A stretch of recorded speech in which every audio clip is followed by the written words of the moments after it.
Hi, I'm Patty Blue Hayes, author, coach, and your guide to blossoming beyond heartbreak and cultivating hope as you sow the seeds of healing. Let's talk about two more things to consider when you're going through the holiday season after someone you love has died. 1. Acknowledge your feelings. Allow yourself to feel and express the range of emotions you may be experiencing, including sadness, anger, guilt, regret, and even moments of joy. I recall feeling a little guilty for going to Disneyland a few days after my dad had died, but he absolutely would have loved the festive holiday decor and the marching band, so I let myself enjoy being there. I understood that being joyful didn't diminish my love for him in any way or take away the emptiness I felt in my heart.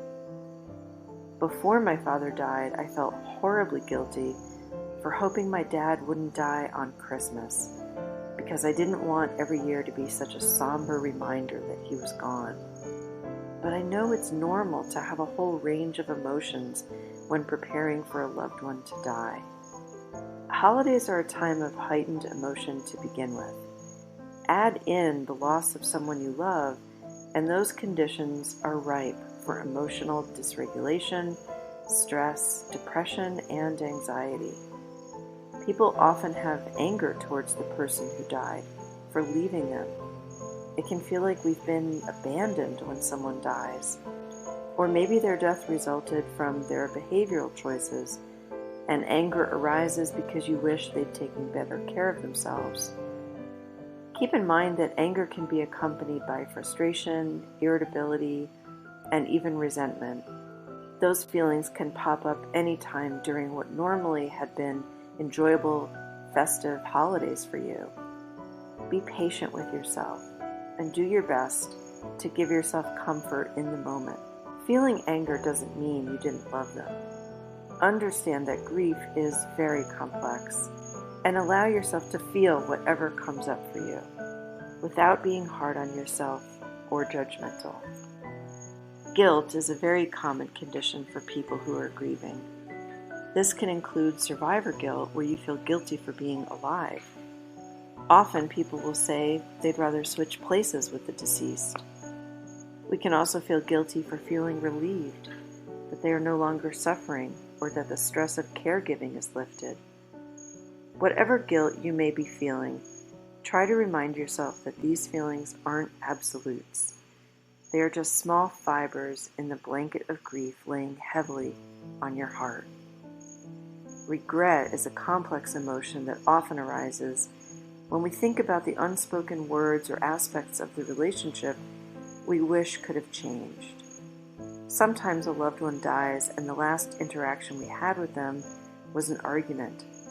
This can cause feelings of shame, regret, and guilt. It's important to seek professional support if there were challenging relationship issues when you lost your loved one.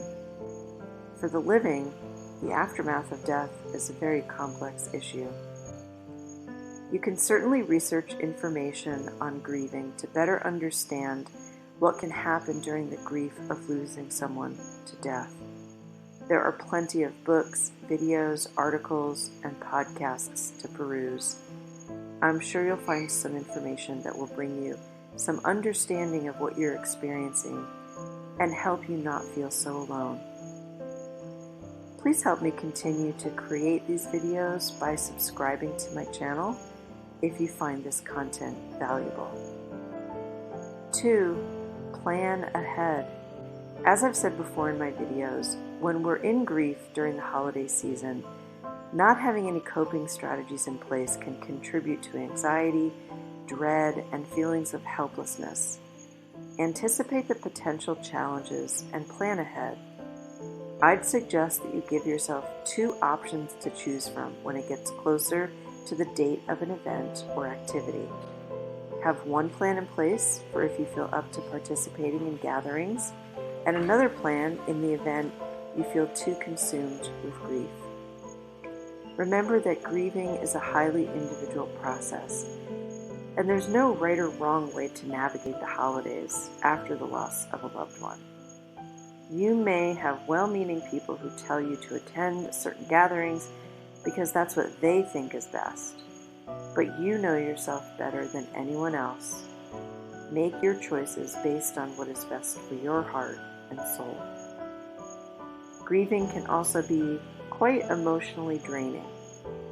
Coupled with the high energy of holiday celebrations, you may find yourself feeling exhausted. Be patient with yourself and allow the space you need during this time. Grief, like the seasons, evolves, and each stage brings its unique challenges and beauty. Winter may represent the depths of sadness.